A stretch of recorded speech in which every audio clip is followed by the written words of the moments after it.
இனி என்றும் உன் கருணை வெள்ளம் இறை நிலையோடு எனையாள் கொள்ளும்.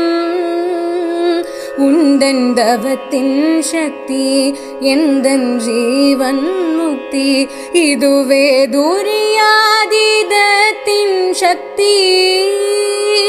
உந்தன் தவத்தின் சக்தி எந்தன் ஜீவன் முக்தி இதுவே துரியாதீதத்தின் சக்தி.